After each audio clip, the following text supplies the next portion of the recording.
Faleminderit. Historia e fundit për sot është një histori që është tërësisht e kundërta. Në fakt jo, se edhe Marsena ishte pak a shumë ato ujëra që rebeloi, po më but, ndërkohë që rebelizmi i Royt ka qenë shumë i ashpër. Që do thotë, Roy vendosi ta ratisej. Roy është pseudonimi i vajzës me cilën do të lidhemi pas pak, ajo jeton jashtë, vendosi ta ratisej jashtë, vetëm në moshën 19 vjeç, po, në moshën 19 vjeç, dhe ka prerë totalisht kontakte me prindrit. Madje është histori shumë interesante për ta dëgjuar, por na i thot vetë Roy. Përshëndetje Alina, si fillim shumë faleminderit për ftesën dhe për mundësinë për të qenë pjesë e këtij podcasti. Falenderoj dhe unë.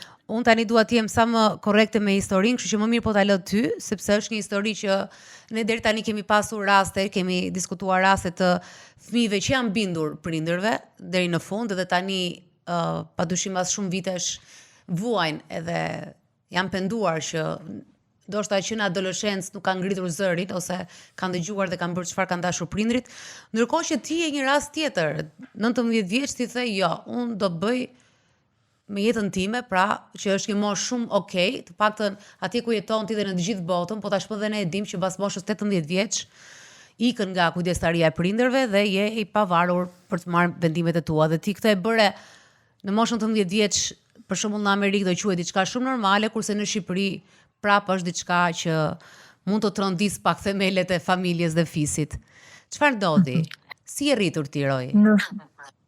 Në fakt, unë kam thënë jo që para moshës 19 vjeçe, që kur jam qenë e vogël. Po të pyesësh ti me më, jo do më përshkruante gjithmonë që Roy, që e vogël, gjithçka ka dashur e ka bërë. Nuk ka rëndësi kush ishte kundra, familja, fisi, shoqëria, lagja, nëse Roy i vendoste mendjen për diçka, Roy e bënte ato që donte, që fëmijë kanë pasur këtë natyrë rebele. Dhe kanë pasur një arsye shumë fort pse. Atëherë, unë vi nga një familje që jeton në Elbasan, babai im është i njohur, një figurë e njohur në Elbasan, dhe familja ka një pozicion social që nga kohët post-komuniste. Pra gëzonte një term që në Elbasanit e quajmë një familje e mirë, një familje për qenë. Por ishin gjitha kuind. Ato nuk e dinin se çfarë ndodhte mbas kuindave. Dhunës psikologjike, ekonomike, presionit. Unë jam rritur, domethënë, në dy familje që kanë jetuar në një çati dhe me gjyshen time. Gjysha ishte narcisiste dhe kishte një incest emocional me djalin e saj më të vogël që ishte babai im, që gjithashtu është narcist. Tema narcisizës është trajtuar shumë në Andale. I kam parë me shumë vëmendje të epizodat. Edhe po që e vogël, unë nuk jam rritur nga figurat forta femrore.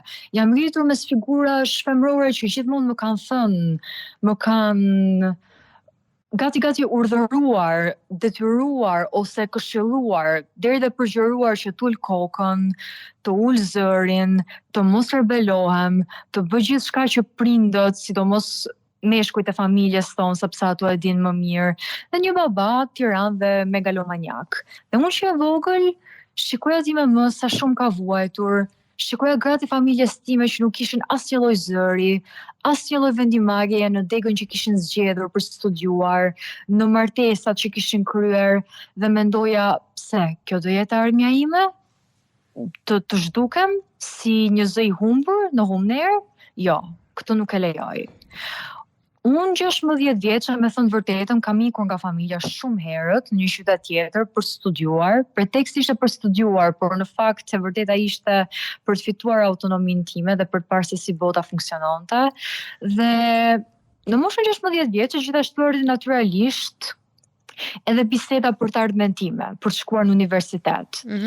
Ula me prindërit e mi edhe diçka nga i mat, me mbështetjen si me mëja sigurisht, ajo e mbështese gjithmonë babain tim, u bë shumë e qartë. Mu tha në mënyrë eksplicite që ti do zgjedhësh degën që ne duam dhe kur të vi koha do fejohesh, do martohesh me kënd e zgjedhin për ty, ndryshe nuk të japim kokë leku, ti do lypësh shkukve.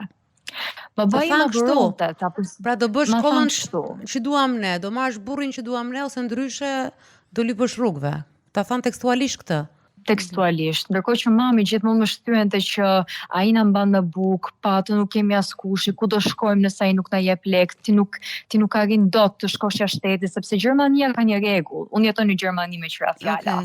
Ka një rregull që kur vjen si student nga Shqipëria në Gjermani, ti duhet të tregosh një konto me 11.000 euro e pakta, që është një shumë goxha e lartë. Në fillim unë e pata shumë këtë presionin, dhe aty që çasti kur unë fillova të mendoja që të planifikoja dal nga dal, në mos një kompromis me prindrit e mi, që ishin përtej çdo kompromisi, të paktën një lloj agatisjeje, t'ja dilja jetës vet. Kjo që u përforcua kur në moshën 17 vjeçare i mat filloi të bëj i dhunshëm, sepse unë fillova të rebelosha gjithnjë më shumë, dhe gjyshja u përpoq të më fejonte me një djalë 10 vjet më të madh se sa vetja. Kjo që një pikë vërtet kur shpërtheva, pati goxha shumë presion, goxha shumë luftra, dhe askush nuk më gjen shumë pranë. Fakti që gjyshja ime deshte më fejonte 17 vjeçe, nuk ishte vetëm një traditë e vjetër që përçoi në familje, ishte një mënyrë kontrolli, një mënyrë për të më larguar nga shtëpia dhe një mënyrë për to claim something over my autonomy. Për të treguar që ajo kishte pushtet mbi ty. Që kishte pushtet mbi mua dhe mbi vendimet e familjes time, ajo bënte ligjin, siç e thash më përpara, ajo dhe i mat kishin një incest emocional shumë të pashëndetshëm. Nëse ajo thoshte diçka, i mat nuk i shkonte kur kundra, sado e gabuar t'ishte. Dhe kam luftuar goxha, nuk mund të lejoja askënd që ta merrte autonominë time. Ky që çasti, domethënë dhuna nga ana e babait, agresiviteti i shtuar, presionet familjare, kur unë vërtet fillova të mendoja, unë tani duhet të bëj një plan agatisje në Gjermani. Nuk më intereson nëse ato nuk më japin lek, nuk më intereson nëse unë studimet do t'i filloj pak më vonë se sa mosha 18-19 vjeçe, unë duhet të gjej një rrugë daljeje, sepse Dalina, kush të kontrollon ekonominë, lekun, të ka jetën në litarin, në ato litarin, në lakun që përdorin për qenë. E vërtet. Kështu që 19 vjeçe, unë aplikova, më doli viza, dhe i mat u bë bish, sepse ai nuk e konceptonte dot që unë mos t'jepja informacionet e vizës. Ti vetë ke qenë në Amerikë, besoj që në vizë tregohet, domethënë ku shkon, çfarë bën, rregullat, ku qëndron. Pra pak a shumë dhënat e tuaja. Si e mori vizën ti? Atëherë, unë aplikova si au pair është një dado, është program për dado, ku ti shkon dhe jeton në një familje gjermane, jeton për një vit me ato maksimumi dhe kujdesesh për fëmijët e atyre. Dhe në atë vit qëndronin informacionet ku do shkoja, sa para do merrja, me kë familje do rija, dhe ajo bë bish nga fakti që unë nuk doja t'ja tregoja. Mbaj mend që më tha eksplicitisht, bën mirë ta ruash atë vizë sytë e ballit, se po ta gjeta, unë do ta gris. Dhe unë për 2 javë kam fjetur me vizën poshtë jastëkut dhe zgjuesa çdo gjysmore. Ose nga hapat që dëgjoja, sepse ai vinte rrotull pas derës domostim e gjumit, ose sepse ai thjesht vinte, më zgjonte, edhe më merrte në kuzhinë dhe bënte presion me ti me më ulur aty. Më thoshte, e di ti që unë të gjej vizën dhe të gris? E di ti që unë të kthej nga Gjermania ku do të dua dhe të gjej ku do që të shkosh?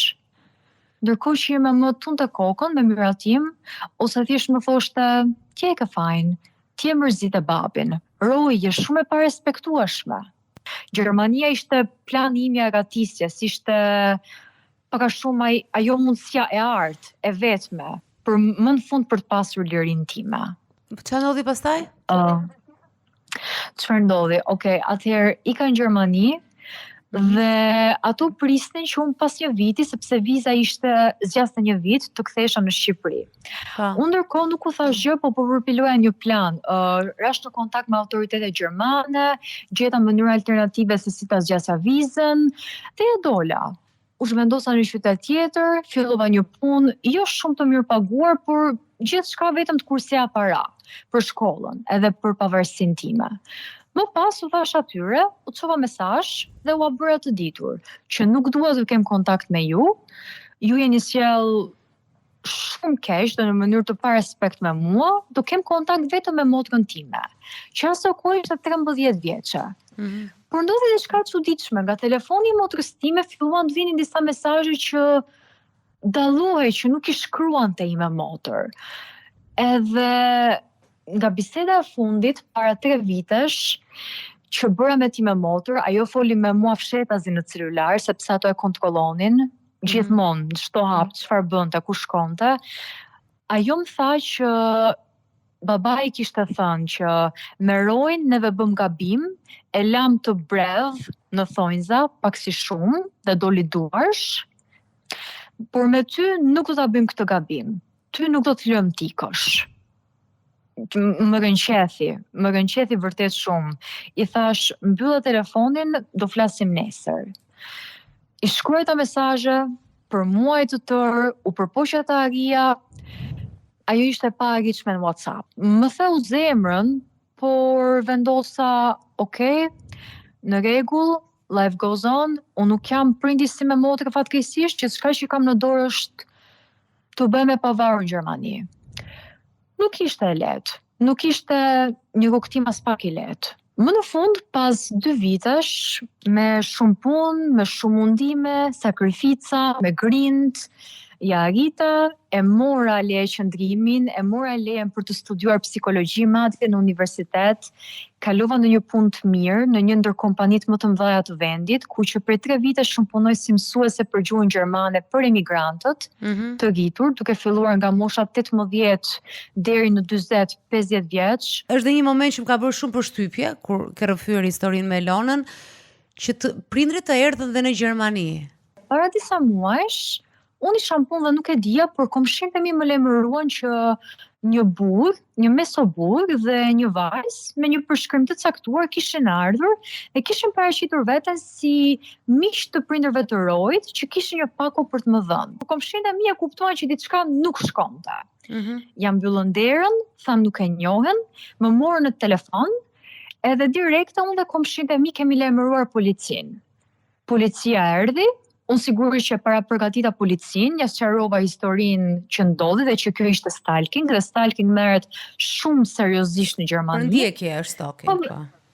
Po, për ndjekje dhe merret shumë seriozisht në Gjermani, për më tepër që unë nuk e kisha ndarë adresën atyre. Ku e gjetën, domethënë. Dhe ku e gjetën të drejtën të vinin në shtëpinë time, të më shqetësonin. Dhe shumë indinjuese ishte që e përdori motrën time si mburoj. Policia erdhi, I shoqëroi jashtë dhe I kam polici, mora urdhër mbrojtjeje, bëra dëshmi, dhe këtu ishte çasti kur unë mendova, sa gra dhe vajzë kam ndihmuar me thënë vërtetën që I kam çuar në polici që të shpëtojmë marrëdhënieve toksike. Po sikur të marr pjesë për OJF dhe të krijojmë një grup të madh ku ne gra dhe vajzat nga çdo background, nga çdo etni, ndihmojmë njëra tjetrën. Shiko, se historia jote dhe ai momenti se si e thua dhe ti bravo që ke ecur dhe ke marrë frenat e jetës tënde në kontroll. Por gjithë skena që e përshkruan është pak e çuditshme për ne në Shqipëri. Pra erdhën prindrit, pastaj mënyra se si flet për ta. Më falë, po ta them se e ndjej se çfarë mendojnë njerëzit kur të dëgjojnë. Edhe po bëj dhe këtë, jo avokatën e djallit, po thjesht po them zërin e tyre. E thashë e çuditshme që thua erdhën, po më kërkoni, nuk e di si ma gjetën adresën, pastaj mora policin, vura urdhër mbrojtje, dhe pastaj kalova në një temë tjetër. Këtë po bëj dhe unë me shoqatët. Pra, kjo pjesa këtu u trajtua sikur erdhën 2 të panjohur, apo erdhi një ish burr I dhunshëm, ndërkohë që ishin prindrit dhe motra, që do thotë që edhe emocionalisht t'i ftohur shumë, apo jo Jona? Deri në mesazh kuptoj, është një fatësi, ndoshta edhe me nota pa urrëtie nga ajo që kanë shkaktuar. Jo, urrëtie jo. I madh dhe familja ime nuk kanë bërë vetëm gabime dhe e di çfarë nuk është problem. Mund ta luash avokatën e djallit, unë me djallin jam konsultuar vet. I madh ka bërë jo gabime, ka bërë mëkate, ka bërë gjëra vërtet të pafalshme, që unë nuk dua t'i diskutoj këtu. Njerëzit e vlerësojnë narcisizmin dhe sa larg dikush mund të shkojë për të arritur atë që do. Dhe narcisistët nuk e marrin jon si jo. Unë ka 3 vite më përpara ja bëra të ditur, nuk dua të kem asnjë lloj kontakti me ju. Toksiciteti juaj më vret, më mbyt Dhe më beso Dalina, jam përpjekur vërtet shumë që fëmijë, që adoleshente të vija ura komunikimi. Ti kuptoja, e kam falur shumë abuzimin e tyre, e kam justifikuar, sepse shpresuaj që neve mund të ishim një familje, por ato e shfrytzuan. Dhe erdhi një pikë kur gjërat shkuan aq keq, me abuzime fizike, psikologjike, me kërcënime, sa që unë e kuptova që nuk ka rrugë të mesme. I kam falur shumë herë, i kam dhënë mundësinë shumë herë ta korrigjojnë veten dhe neve të shkojmë me respekt, të flasim me respekt në një mënyrë shumë të shëndetshme, por gjithçka kam hasur nuk ka qenë ajo që kam shpresuar. Jo, absolutisht, shiko. Edhe unë lexova historitë dhe ti ke gjithë të drejtat e botës si fëmijë, ndërkohë që thash nuk je as fëmijë mbi 18 vjeç, ke gjithë drejtat të marrësh vendimet tua se ndarjet brenda familjes unë gjithmonë mendoj që kur ka një pjesë e madhe fajt mbetet te prindrit, kur ndodhi këto shkëputje të tilla dhe kur jo vetëm rebelim, po tërësisht distancimi joti.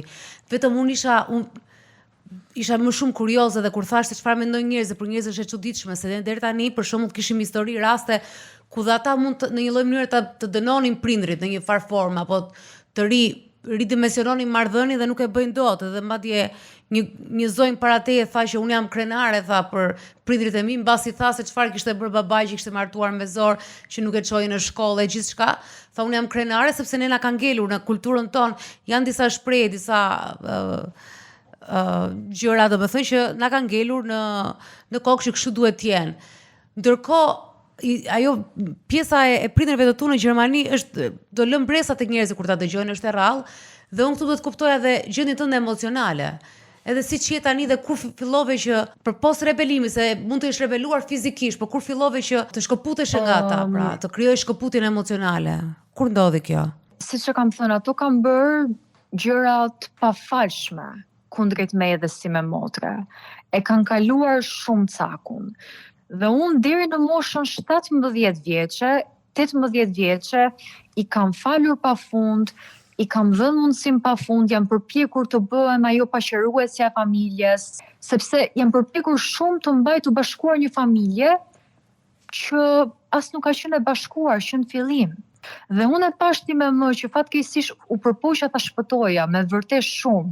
Kur isha 18 vjeçe, praktikisht ju luta, të lutem, hajde në Gjermani me mua, lërm të shpëtoj, nuk ka problem, e bëj shkollën dhe 18 vjeçe. Unë do punoj 3 punë vetëm që ti t'jesh mirë, të paguaj ty qiram, të marr me vete, sepse ti nuk je e sigurt këtu. Dhe ajo më tha vetëm kaq. Më tha vetëm që unë jam një mosmirënjose, që unë nuk e di çfarë bëj, dhe që unë jam shkaktarja e narcisizmit të Timeti. Kaq.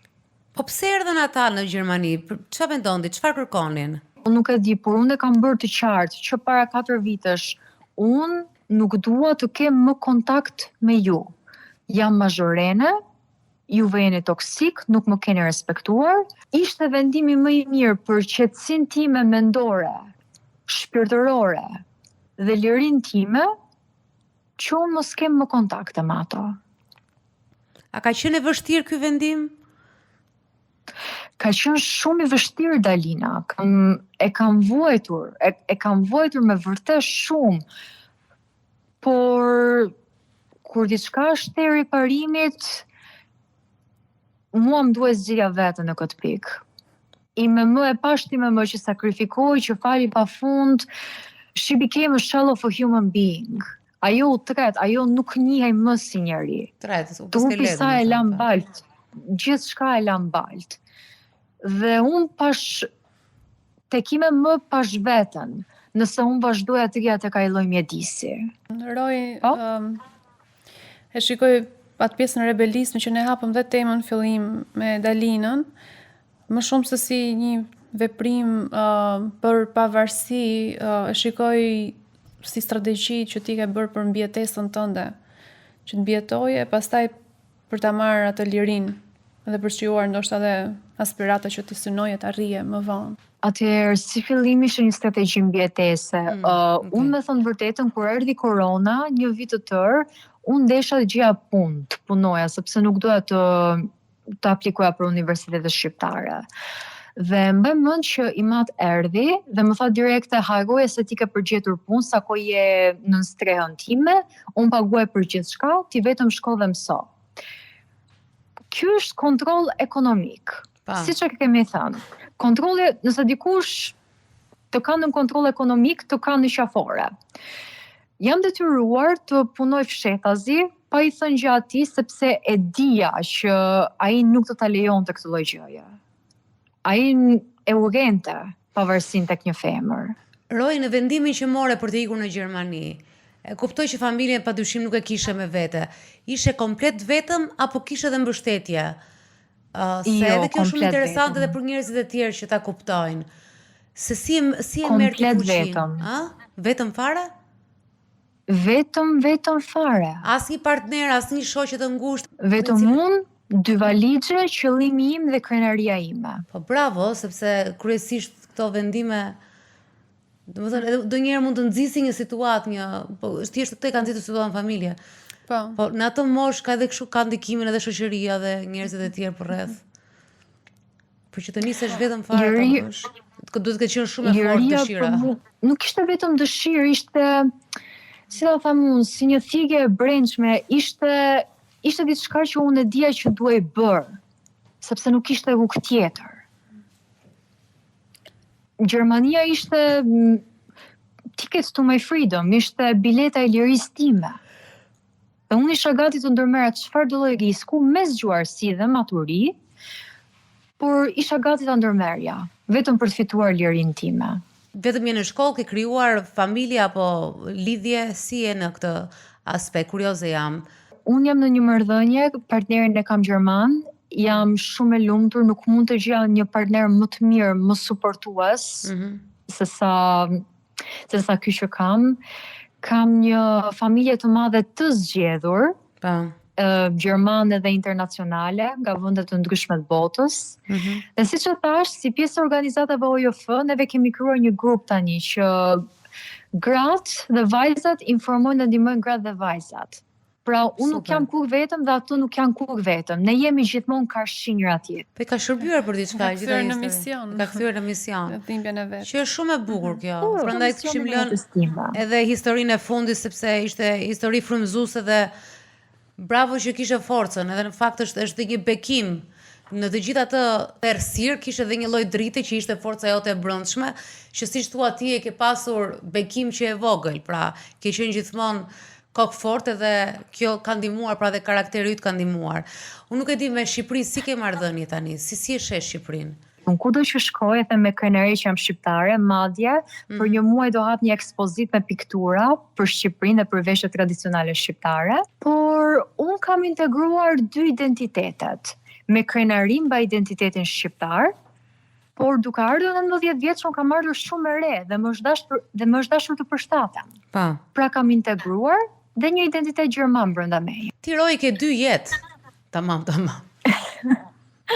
Jeta e parë i shërbeu të ndërtonte jetën e dytë. Sidomos ajo pjesa që babai të uli dhe të tha do të zgjedhun shkollën dhe burrin, ishte goxha e rëndë, për më tepër që ti ishin nga një familje në Shqipërinë e Mesme, që thej që ishin familje ngritur. Edhe kur dëgjon kështu historisht dhe në këto familje, dëgjuam një histori të tillë dhe fshat të thellë. E njëti baba, po jo nga fshati i thellë, po në mes të Shqipërisë, prapë me këto histori dhe nxorë disa fakte dhe të dhëna dhe ishte 72% e të rriturve shqiptar thosë se familja ka ndikuar vendimet e tyre të mëdha. 41% e grave nga 40 deri në 60 vjeç nuk e kanë zgjedhur vet partnerin. Janë 41% nga 40 deri në 60, domethënë nga mosha ime e sipër që janë brezi para komunizmit, që nuk e kanë zgjedhur vet partnerin. 60% e të rinjve ndihen fajtor kur kundërshtojnë prindrit. Dhe Shqipëria thot ka një nga nivelet më të larta të kontrollit familjar në rajon, që sapo e përmendi Roy, a ke ndonjë ndjesi faj, veçse sapo pa statistikat edhe shqiptarët kryesisht thonë fëmijë ndihen fajtor. Ti ke pasur ndonjë ndjesi faj gjatë gjithë këtij procesi? Roja adoleshente, nëse nuk do kishte ndjerë ndjesi të forta faj, nuk do përpiqej kaq shumë ta mblidhte familjen, ta bënte familjen bashkë, të përpiqej të komunikonte. Por pastaj, duke filluar dhuna fizike, psikologjike që u shtua ndaj meje, kërcënime ndaj motrës, ndaj SMM-je.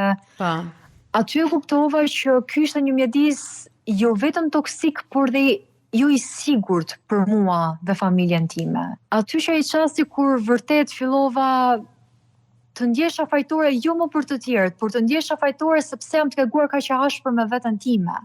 Dhe sepse kam mbajtur baga që nuk duhet i mbaja. Dhe sot që po flasim, unë nuk kam pikën e urrëties, vetëm njerëzit mizerabël kanë urrëtie. Unë kam respekt për çfarë kam kaluar dhe respekt për kufijtë e mi. Sa interesante kjo fjala, unë kam respekt për çfarë kam kaluar. Se kisha dëgjuar më para ta thoshte. Përpunim të lartë të dhimbjes, edhe të asaj që ka kaluar.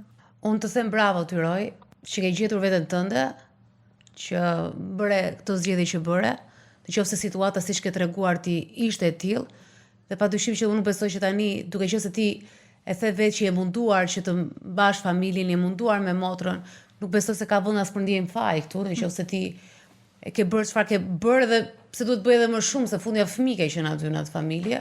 Ishte edhe përgjegjësi e prindërve të tu. Më vjen mirë që ajo fjalia është shumë e bukur, unë kam respekt për edhe më pëlqeu shumë si fjalë, do ta vjedh. Është shumë e bukur dhe më pëlqen që e ke kthyer, siç themi ne në Shqipëri, dhimbjen e kaluar në forcë edhe në edukim edhe ndihmë për të tjerët, është një akt shumë i lartë edhe ky. Besoj që ke arritur dhe tashmë në jenë ato ajo piramida je në vetë aktualizim, besoj je tash në një fazë që e kupton kush je, nga vjen edhe kur të bëra të pyetje në fillim që se si i le prindrit edhe i çove në polici në Gjermani, ta bëra sepse është e vështirë për ne shqiptarët që ta perceptojmë si sken, por nga ana tjetër kur dëgjon historinë tënde thua që për të qenit prindrit e tu, gjaku yt, në qoftë se nuk të ka shërbyer kjo lidhje, në qoftë se nuk ka shërbyer fakti që të kanë sjellë në jetë edhe për ti, për të si individ, për të bërë ti jetën tënde, atëre po, çoj në polici. Mund të çojmë edhe prindër në polici. E di që prapë si fjalë ti gëllon, është shumë e vështirë, imagjino sa të vështirë, edhe unë e kam të vështirë kur e them si fjalë. E kam të vështirë për ti. Unë e di që do gjykohem shumë në këtë podcast. Nuk ka problem, mos të tërë gjykojmë këtu. Ne gjykojmë çdo javë sikur duam të dajmë njerëz dhe të prishin familje, por në fakt këtu jeni të tërë juve që merrni telefon, jeni ose duke u zgjuar ose si puna jote e rilindur tërësisht, mos ki merak për gjykimin. Fund ditës ne lindim veten, vdesim veten si e shpreh, varet. Edhe familja mund të jetë edhe fat, siç sapo përmendëm pak martesën më parë. Roju, falenderoj shumë për historinë dhe për rrëfimin, edhe të uroj shumë suksese me sipërmarrjen tënde, me ndërmarrjen, si mund të themi, edhe për vajzat dhe gratë e tjera në Gjermani. Okej, gute nacht, Roj. Faleminderit. Gute nacht, Alina. Kjo ishte telefonata e fundit për sot, ishte një histori shumë interesante, në fakt, edhe patjetër siç e diskutuam që është pak e vështirë për të perceptuar, sidomos vendimet që janë marrë më pas, apo marrëdhëniet. Gjithsesi e bukur është që janë dhe këto histori, ka lloj-lloj. Që doj që historia para fundit dhe kjo ishin shumë ekstreme. Njëra që bën kompromis. Dhe bën kompromis edhe veten, sakrifikon veten për dashurinë e familjes, tjetra që nuk e sakrifikoi veten për nuk e sakrifikoi. Është guxim i madh. Nga ato kështu si film. Gjithsesi ona, siç e tham edhe në fillim edhe për ta mbyllur tani, që nuk është e lehtë të bësh dallimin për shumë njerëz që ku mbaron kujdesi dhe ku fillon kontrolli i tepërt, vetëm i familjes, nënës dhe babit, por edhe ndoshta i fisit. Ku ata e teprojnë me jetën tënde, ku shkelin të drejtat e tua. Në familje hajde gjej atë vijën, domethënë shumë shpesh katrohen këto vijat në emër të kujdesis, për kujdesis, në emër të qenit ekonomikisht pranojnë më kollaj në rregull, situatat e cilat në botën jashtë nuk e pranojmë, siç e kemi parë, në marrëdhënie jemi më shumë herë më të vetëdijshëm për t'i parë çfarë nuk shkon, kurse në familje na duken më normale, sepse jemi më subjektiv. Por siç e tha dhe Roy në një moment, ne si fëmijë jemi të destinuar t'i duam prindit sepse kemi nevojë që t'i duam, kemi nga nevojat tona bazike, fillon tërheqja e parë dhe më pas kanalizojnë aty dhe mbeten aty duken sikur duhet ishin në këtë formë, pra që të ekzistojë dashuria dhe fëmia. Shiko, një gjë, nëse doni të mbani një gjë nga ky program, nga kjo natë, apo gjithmonë nga historitë tona, mund të mbyllni natën sot me pikpyetje dhe juve, se si prindrit e Rojt, apo pse ajo gruaja nuk po vetëm qeshë dhe nuk daj nga burri, pse tjetra ka probleme komuniteti shqiptar, mund të keni shumë pyetje, ose mund të keni edhe gjëra frymëzuese, po një gjë mbajeni me vete që në gjithë historitë, ata që kanë dashur ndryshimin kanë ndryshuar. Ata që kanë dashur të punojnë me veten e tyre kanë punuar. Zgjedhjet e tyre asnjë nuk është penduar. Nga të lexuarit, nga të informuarit, nga të ecurit përpara dhe nga rebelizmi, pra nga shkëputja totale nga familja. Nëse e kanë ndjerë që abuzimi ka tejkaluar masën edhe nuk jetohet më. Kështu që të paktën këtë mësojeni, ta mbani mend nga çdo programi të Dalina Show, sepse vërtet shumë prej këtyre grave, kryesisht që kemi, janë gra që kanë arritur një fazë tjetër, dhe sidomos të që jetojnë jashtë, që kanë arritur një fazë tjetër ndërgjegjësimi. Jonall, falenderoj shumë. Shihemi javës tjetër.